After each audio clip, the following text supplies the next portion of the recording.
Check, check, mic check. Check, check, mic check. Welcome to Podcast Envy. I'm your podcast boss, Andrea Klender, and I have a question for you. Are you using your podcast for personal growth? Are you using it to help your listeners grow? Not sure? Well, I have a pretty good indicator for you, and that is friction. This episode is part of our Self-Care for Podcasters series, which is a companion to our Not Your Typical Self-Care series over on the Creative Impostor podcast. I recently had podcaster, conscious productivity coach, EFT practitioner, and founder of the PowerSisters Method, Pam Covarrubias, on episode 125 of the Creative Impostor, linked in the show notes, of course, along with Pam's podcast, Café con Pam, at thecreativeimpostor.com/podenvy083. And on that episode, we were talking about community building and accountability and her amazing Power Sisters community, which is... Power Sisters is an accountability community for recovering procrastinators like me. And when I asked Pam how Power Sisters get matched, she brought up the idea of friction as a component to success and growth.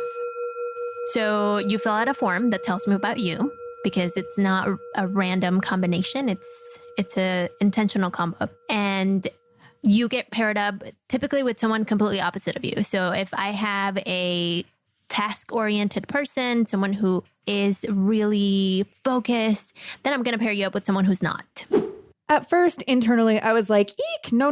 When we build community, we want to surround ourselves with like-minded individuals who align with our values. And I started to get that old school day anxiety of being partnered up for a project with someone I didn't like or didn't know. But here's her rationale. There's power in opposites. You can grow and you can learn from each other. Absolutely. And it's happened a lot. I always tell Power Sisters, I'm going to pair you up with your Power Sister, and there's going to be friction. And it's important that there's friction, because you're going to learn how each other works, and you're going to learn how to feed off each other's strengths. Because if I put two people that are the same, it's either going to be a competition the whole time, or you're not going to get anything done. So it's really interesting, because they messaged me 2-3 weeks in, and they're like, yeah, there's friction. And I'm like, okay, keep pushing through it. Keep pushing through it, because the point of having a Power Sister is that you're not best friends. This really got me thinking about how friction applies to podcasting. On one hand, I think podcasting is an excellent tool for personal growth for the show host, the listeners, and even the guests. On the other hand, we have a huge silo problem in podcasting. Podcast hosts bring guests on the show who think like them to talk about topics they agree on from similar points of view, and then share that conversation with an audience of people who also nod their heads in agreement and studiously take notes. And more specifically, to borrow language from diversity, equity, and inclusion coach and podcaster Erica Corday from Pause on the Play, this is all about interacting with, quote, people who look, live, and love, unquote, like you do, or who you aspire to look, live, and love like. But where then is the growth in that? I think about this in terms of I'll use the euphemism, political conversations coming to a head in 2020. As someone who really does not love engaging in politics or conflict, I have mostly been head down, hang out with a more liberally leaning crowd, and don't spend too much time on it. And yet recently, I have started thinking more about the problem of polarity and us versus them thinking. So as a personal experiment, I added some podcasts to my listening queue that I wouldn't normally choose, namely more conservative, right-leaning voices. I was looking for some insight, understanding, and perspective that not all conservatives or Republicans were as misled, blind, racist, bullyish, Trump-loving as my social media feeds, and in fact, much of the lefty content I consume as entertainment would lead me to believe. Intellectually, of course, I know this. I think back to an early interview I did on Podcast Envy with podcaster Josh Lewis of Saving Elephants, episode 25 to be exact. I hadn't listened to Saving Elephants in a while, but I think about it often because after the interview, Josh sent me a thank you gift, including a Saving Elephants mug, which I often use for morning coffee. Smart marketing, Josh. Now, most of the podcasts I newly added to my queue to check out, honestly, I couldn't stomach.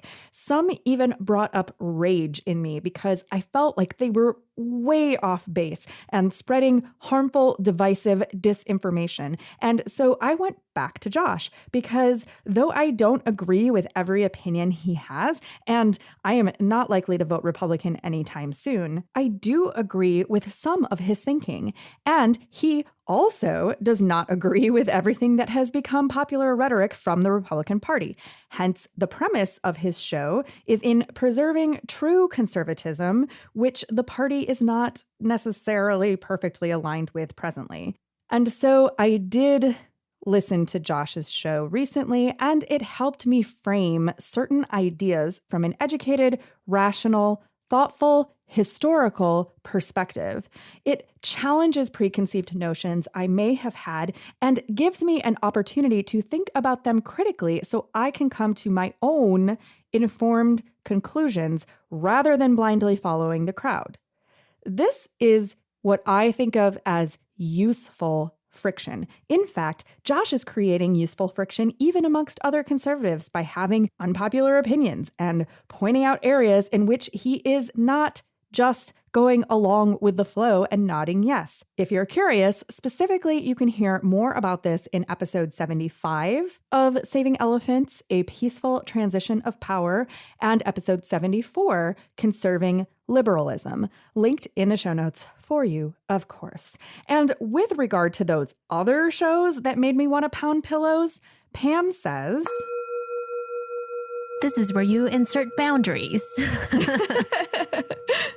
I think boundaries are important. We need to set the line. What's the boundary? I'm going to take it up to here. And if you're not willing and open to have a conversation, then I'm going to draw the line and walk away because it's not worth my time. The moment we stop growing together, then it's an argument. And I don't have time for arguments. The moment we are having a dialogue, it's growth, right?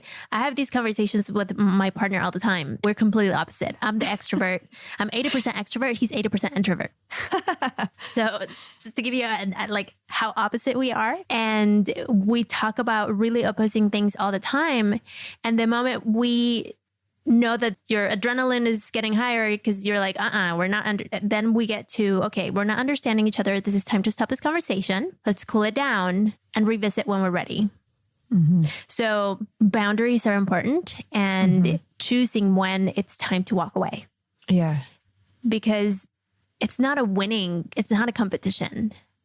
It's about growth. So if we're going to step into the friction, what's our bar? And then the moment we reach that limit, then it's like, okay, I'm done growing. Thank you very much. Going back to my house. So boundaries, choices, and then insert the friction. Of course, this isn't a show about politics, nor is it really a show about personal growth. Or is it? It's a show about podcasting. So how do these stories and this advice apply to you as a podcaster? Well, I'll tell you. But first, our podcast angel. Podcast angels are those products, services, and opportunities to improve your podcasting experiences and in most cases, bring more ease to balance out all that friction to your flow. If examining cultural questions like this around your show is your jam and you want someone or someones to have these kinds of conversations with, look no further. The Podcast Envy Pro Pod is exactly that. We meet once a month as a group of professionals who podcast to dig into your deepest questions, challenges, and growth opportunities around your show. And since you are getting access to the brains of people from different backgrounds and professional areas of expertise, you are likely to have thoughts, ideas, and perspectives perspectives you never could have come up with on your own, no matter how brilliant you are. And I know you're brilliant because you're listening to Podcast Envy. And well, smart move. If you're listening to this in February 2021, I am hosting a complimentary preview session of the ProPod this month, and you are invited. How can you get the details? Email me, Andrea@thecreativeimpostor.com, or go ahead and apply to the pod at thecreativeimpostor.com/podcast envy pro, so I can learn more about your show, you as a podcaster, where you are, and how we can help. Applying does not obligate you to join, so there's absolutely no risk, only reward. Once again, you can email me, Andrea@thecreativeimpostor.com, to learn more, or jump right into the application at thecreativeimpostor.com/podcast envy pro, linked in the show notes. If you are listening to this and it is not February, we're probably not hosting it for free, but you can still apply to join. We're good like that. And we're back to this uncomfortable conversation around friction and how to apply it as a podcaster. Number 1, this one is easy. Who are the guests you are inviting on your show? Do they have different backgrounds from you? Do you agree with every piece of content they put out, with everything they say? Or do they challenge you or your beliefs in some way? And can you have a useful, productive, respectful conversation around that? Number 2, if you have or are thinking about having a co-host for your show, do y'all basically agree on everything? Do you like the same things? Do you have the same opinions? Do you come from the same backgrounds? What is the reason to have 2 different voices on a show if those voices are so totally similar? And this brings up another opportunity with friction, not just personal growth, but actually creating more interesting, more dynamic content so that your show can stand out. I mean, think about it. We don't get sucked in to binge watch TV shows or movies or read books in which everyone is happy and agrees and things are easy and there's no conflict, right?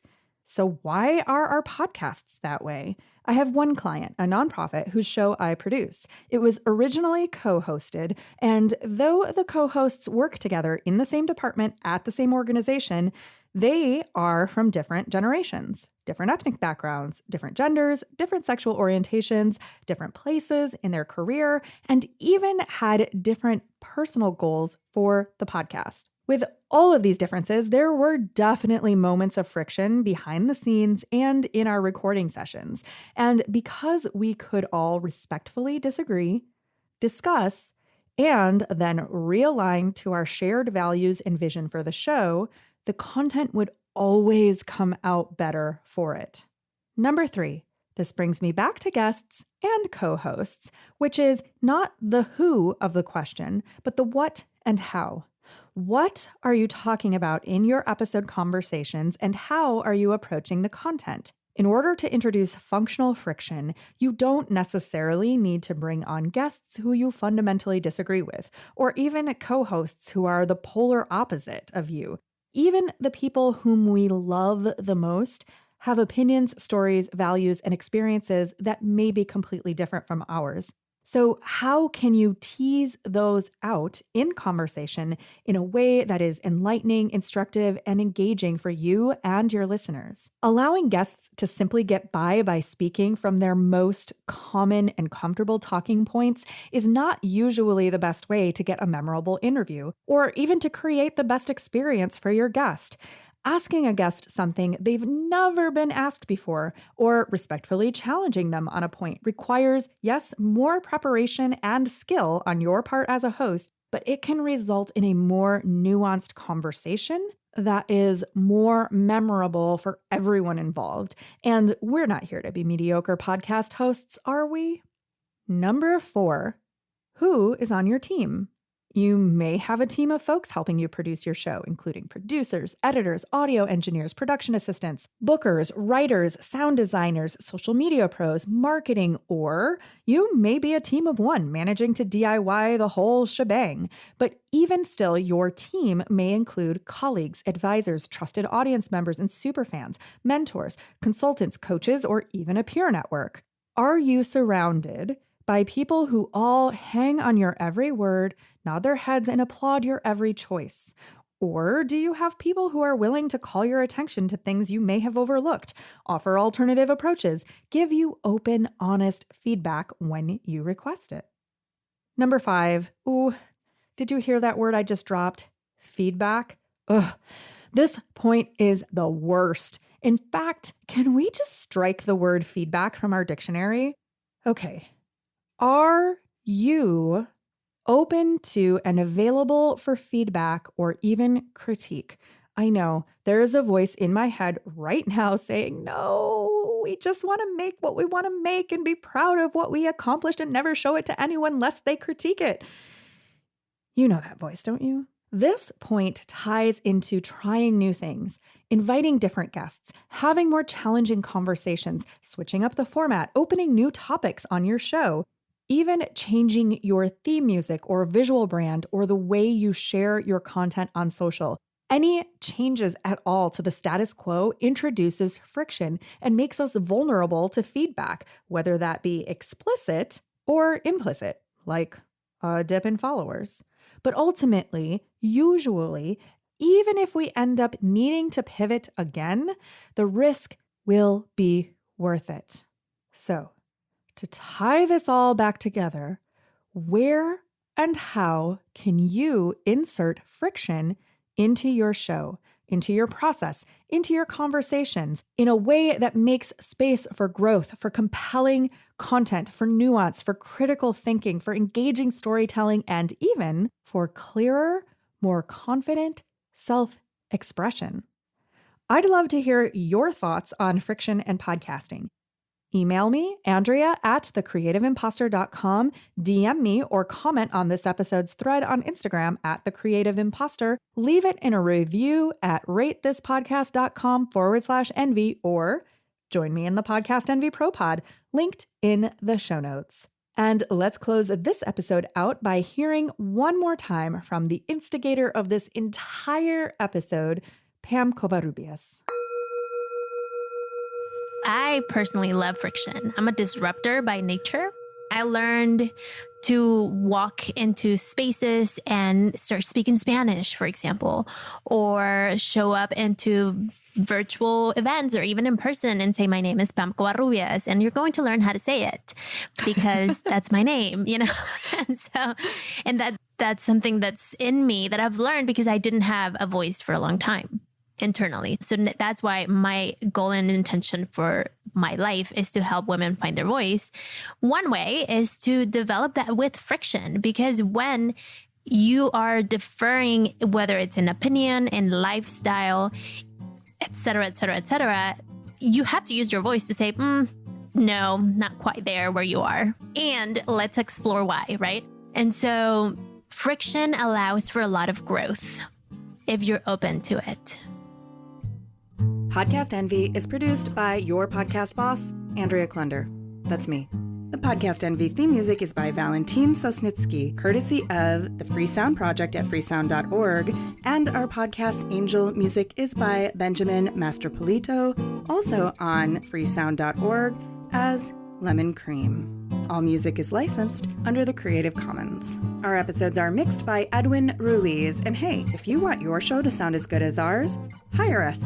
Put the magic audio mojo of the Creative Impostor Studios to work for you. Thanks so much for listening, and here's to making your podcast the envy of everyone else.